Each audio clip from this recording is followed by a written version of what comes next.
Bismillahirrahmanirrahim. Assalamualaikum warahmatullahi wabarakatuh.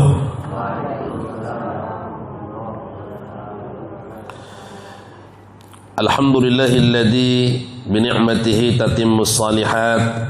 Wassalatu wassalamu ala sayyidis sadat wa ala alihi wa sahbihi ahlul fadaili wal karamat.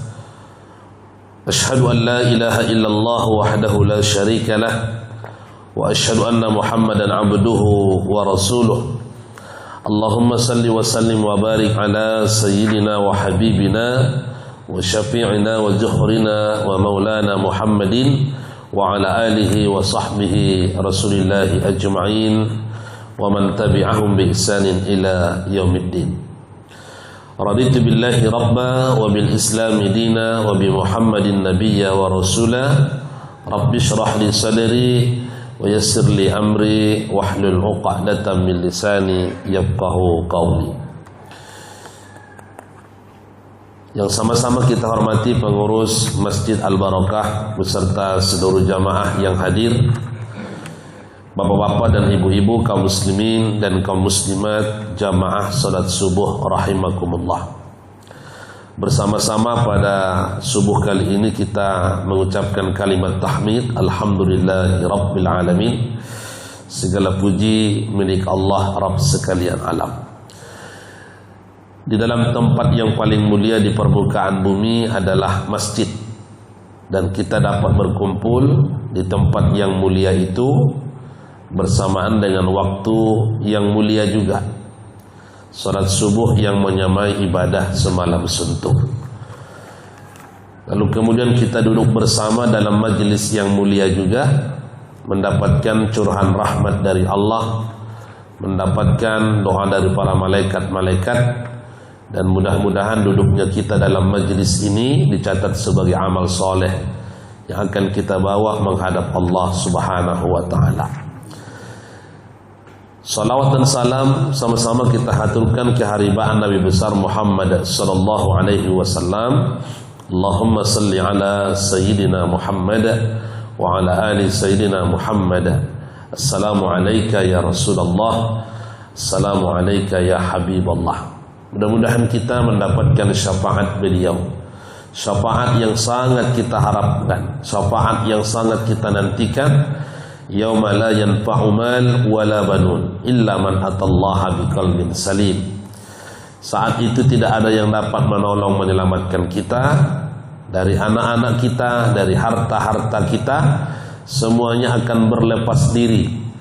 Maka tidak ada pertolongan yang kita harapkan kecuali syafaat daripada Rasulullah. Mudah-mudahan kita senantiasa membasahi lisan kita dengan salawat kepada Rasulullah, yang setiap harinya kita selalu bersalawat kepada Rasulullah.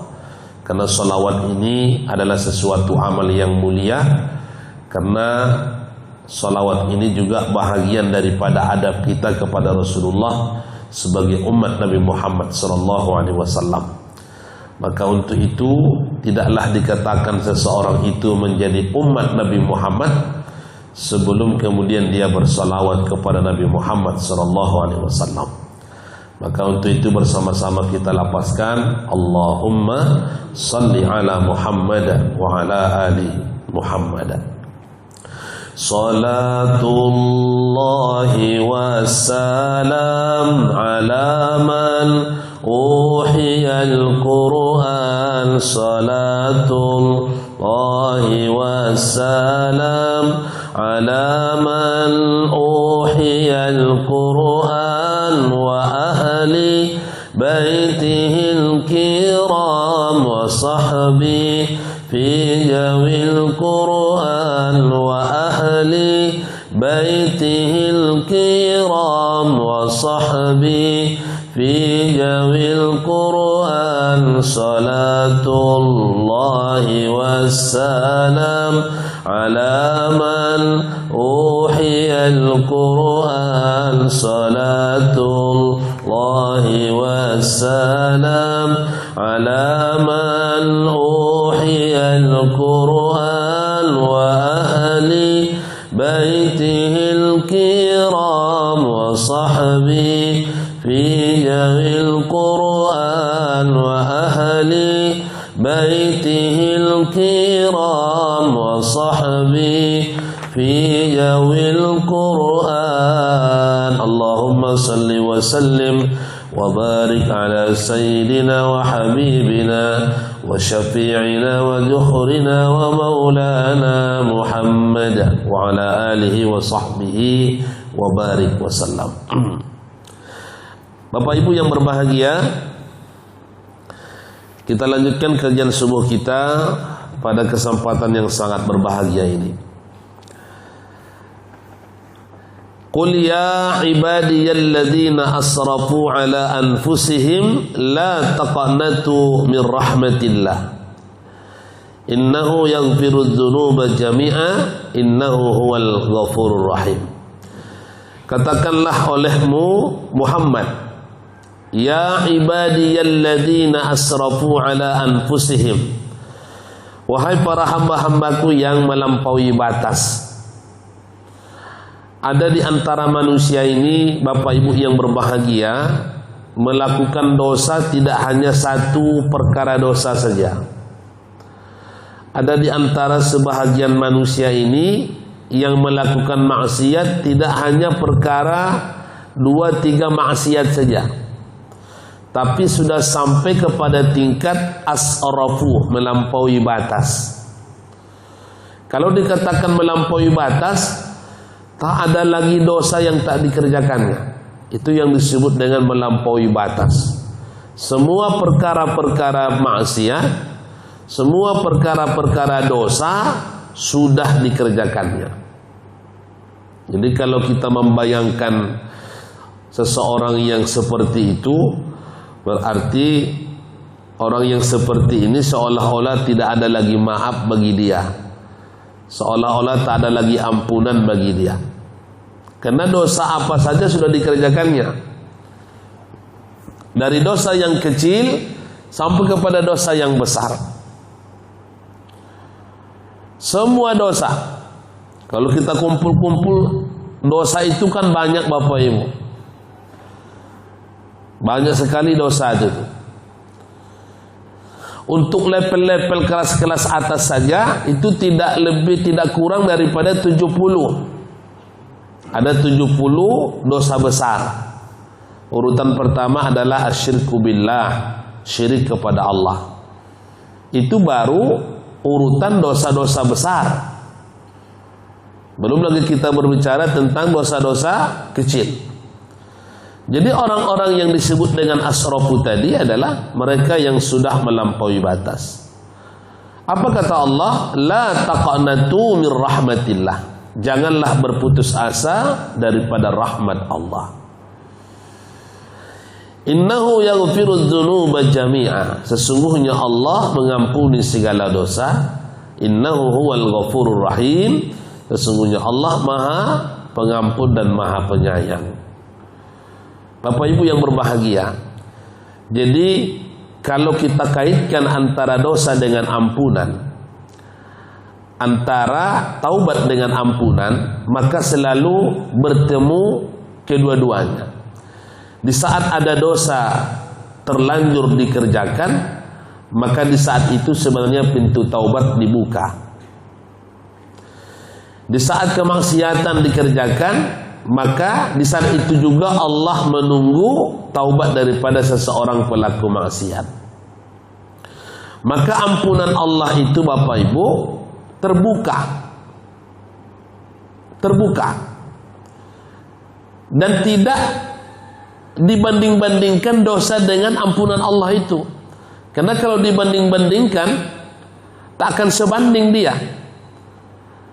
Bahwa dosa manusia itu meliputi langit dan bumi, maka ampunan Allah melebihi daripada itu.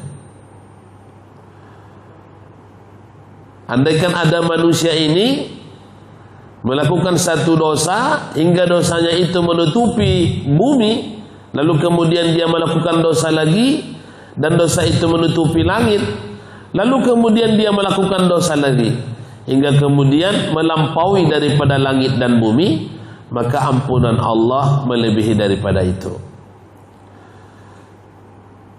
Maka orang yang bertauhid, orang yang ingin membersihkan hatinya kepada Allah Subhanahu wa taala, yang tidak boleh dia lepaskan dalam segala sendi-sendi kehidupannya adalah dengan memperbanyak istighfar, dengan memperbanyak taubat.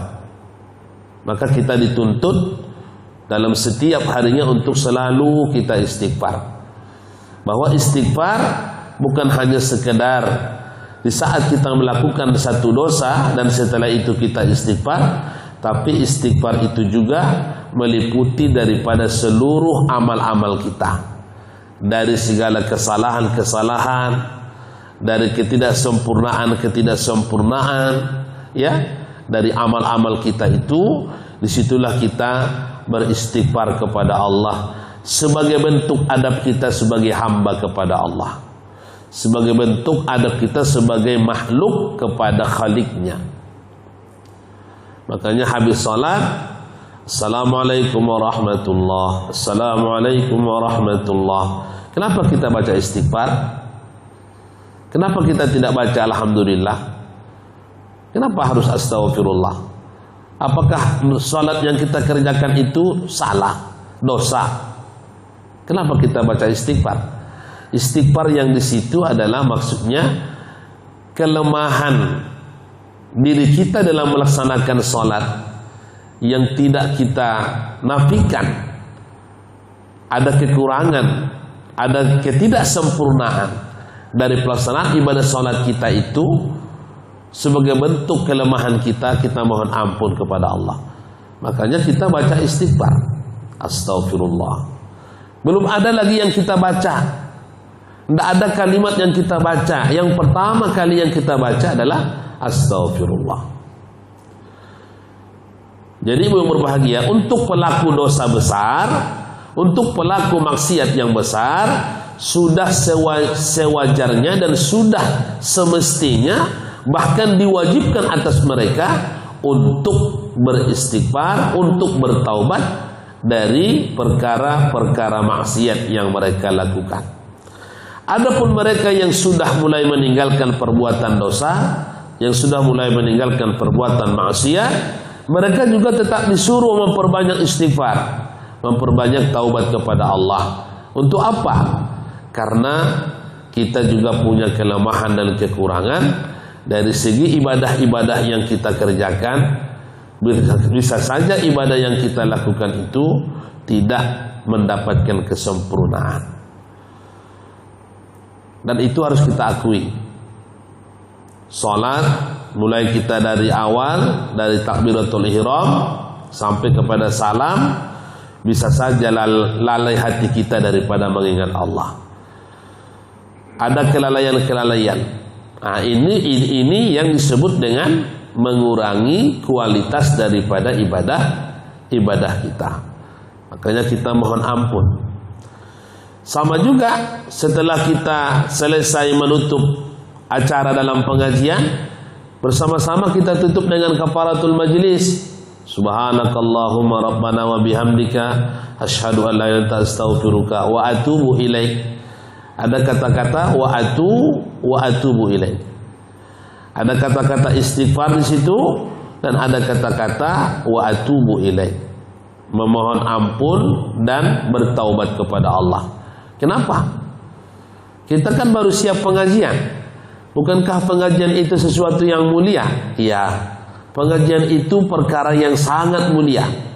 Bahkan saking mulianya pengajian itu, malaikat ikut mendoakan mereka. Tetapi kita juga harus mengakui ibu-ibu kelemahan dan kekurangan. Bisa saja ada adab-adab yang kita lalaikan, ada adab-adab yang kita abaikan, ada adab-adab yang tidak kita tunaikan dalam majelis itu, sehingga kemudian mengurangi kesempurnaan daripada majelis yang kita buat. Makanya ketika kita menutup majelis itu dengan Subhanakallahumma rabbana wa bihamdika asyhadu an la ilaha illa anta astaghfiruka wa atubu ilaik. Maka mereka-mereka yang sudah sampai kepada makom atau level pecinta-pecinta Allah, mereka yang sudah mulai sampai kepada makom yang ingin mendekatkan diri kepada Allah Subhanahu wa taala, maka senantiasa dalam hidup mereka itu selalu memperbanyak istighfar. Selalu memperbanyak istighfar. Adapun ayat yang kita bacakan di awal tadi ini untuk khusus para pelaku-pelaku maksiat, para pelaku-pelaku dosa besar yang mereka disebut dengan asrafu tadi, melampaui batas. Itu pun masih Allah mengatakan, la taqnatu min rahmatillah, jangan berputus asa daripada rahmat Allah. Seorang pezina, Bapak Ibu yang berbahagia, yang hampir setiap hari dia berbuat zina, lalu kemudian dia ingin bertaubat, dalam hatinya berkata, apakah Allah akan mengampuni dosaku? Maka dijawab, la taqnatu min rahmatillah, jangan berputus asa daripada rahmat Allah. Seorang yang kebiasaan sehari-harinya memakan harta secara riba, yang setiap hari bergelimang dengan dosa riba. Dosa riba itu juga dosa besar. Lalu kemudian dia ingin bertaubat kepada Allah, apakah Allah akan mengampuni dosaku? Dijawab, la taqnatu min rahmatillah. Dan begitu juga pelaku-pelaku dosa-dosa yang lain, semuanya. Nah, kenapa taubat itu dituntut agar segera, Bapak Ibu yang berbahagia? Karena persoalan hidup mati ini adalah urusan Allah. Hidup dan mati itu bukan di tangan manusia. Hidup dan mati itu di tangan Allah. Maka persoalan hidup mati tidak ada urusan makhluk. Persoalan hidup mati adalah urusan Khalik. Makanya dua kata itu selalu kita serahkan kepada Allah. Di dalam salat begitu juga, inna salati wa nusuki wa mahyaya wa mamati, menggandengkan kata mahya dengan mamat. Inna salati wa nusuki wa mahyaya wa mamati, hidupku dan matiku lillah, milik Allah. Karena kita tak ada kuasa di situ.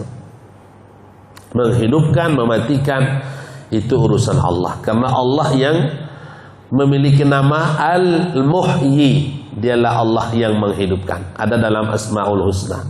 Allah juga yang memiliki nama Al-Mumit, dialah Allah zat yang mematikan. Karena dalam Asmaul Husna ada nama Al-Mumit. Maka kalau kita bicara hakikat Bapak Ibu, ketika orang mati, walaupun secara syariatnya, secara zahirnya dia mati karena sakit perut, dia mati karena gula darah, dia mati karena tensi, dia mati karena jatuh, dia mati karena apalagi keracunan, itu hanya zahirnya. Kalau kita sudah bicara hakikat, semuanya adalah urusan Allah. Karena pada hakikatnya urusan hidup mati itu adalah urusan Allah.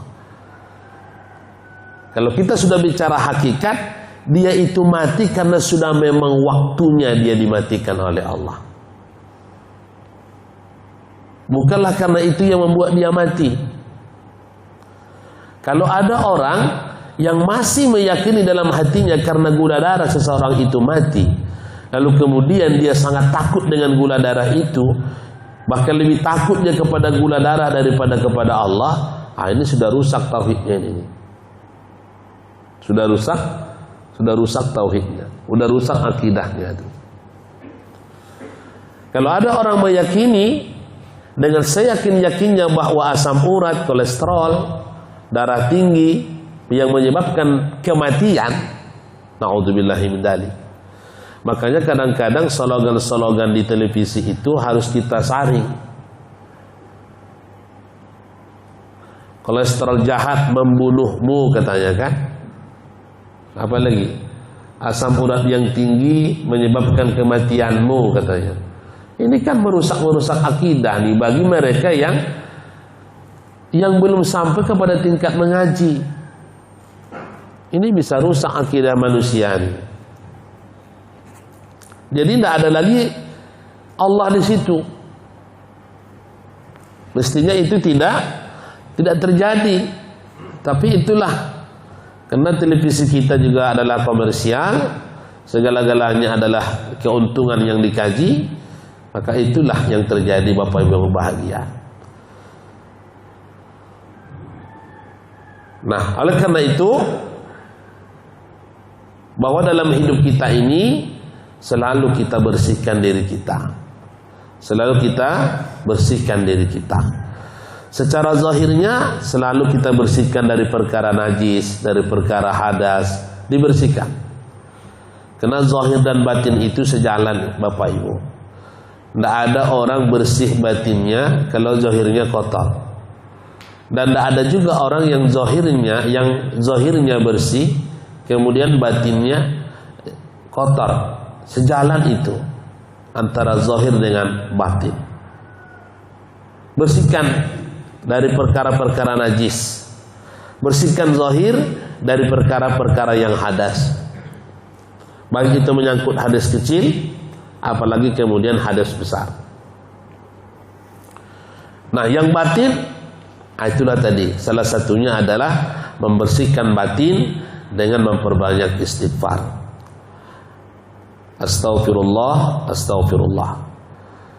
Bahkan dari setiap anggota-anggota fisik kita nih, Bapak Ibu yang berbahagia, kita istighfarkan. Mengistighfarkan mata kepada Allah. Karena mata ini mungkin dahulu tak terjaga dia melihat. Mengistighfarkan pendengaran, telinga. Mungkin dahulu dia tidak terjaga mendengar sesuatu yang haram-haram, ya. Mengistighfarkan lisan, mulut. Mungkin dahulu dia tak terjaga bercakap-cakap. Mengistighfarkan apalagi tangan. Dari jujuk-jujuk bagian tubuh-tubuh kita ini, kita istighfarkan. Mengistighfarkan kaki, mengistighfarkan perut, ya. Semuanya ini kita mohon ampunkan kepada Allah. Jadi akal, pikiran diistighfarkan seluruhnya. Kita mohon ampun kepada Allah. Sehingga fisik yang kita pakai sebagai sebagai media atau sebagai alat di dalam bertemunya ruh kita dengan fisik kita, bahwa fisik yang kita pernah singgah di dalamnya itu tidak kita kotori. Karena ada di situ antara ruh dengan jasad. Ruh itu yang menyatu dengan jasad, dia menumpang di jasad itu. Suatu saat ruh itu akan meninggalkan jasad itu, dia akan berpisah. Berpisahnya ruh dengan jasad itulah yang disebut dengan kematian. Itulah maut. Bahwa mati adalah ketika keduanya berpisah. Bukan ruh itu yang mati, Bapak berbahagia. Yang mati itu adalah fisik, jasad. Karena ruh itu dia sudah dikekalkan oleh Allah. Dia diciptakan oleh Allah dari awal yang tiada, lalu kemudian diadakan oleh Allah dan dikekalkan oleh Allah selama-lamanya. Jadi ada makhluk yang diciptakan oleh Allah, dikekalkan dia. Ada makhluk yang tidak dikekalkan. Semua adalah baharu karena punya permulaan dia. Ada permulaannya, ada awalnya. Begitu juga dengan yang lainnya. Dia berawal dari tiada, lalu kemudian diadakan, kemudian dikekalkan. Maka fisik sebagai tempat bersarangnya atau bersinggahnya ruh di dalam fisik itu juga kita mohon ampunkan kepada Allah. Agar ketika dia berpisah, fisik yang kita tinggalkan itu dalam keadaan tidak kotor. Nah, inilah pentingnya kita memperbanyak istighfar, memperbanyak mohon ampun kepada Allah Subhanahu wa taala.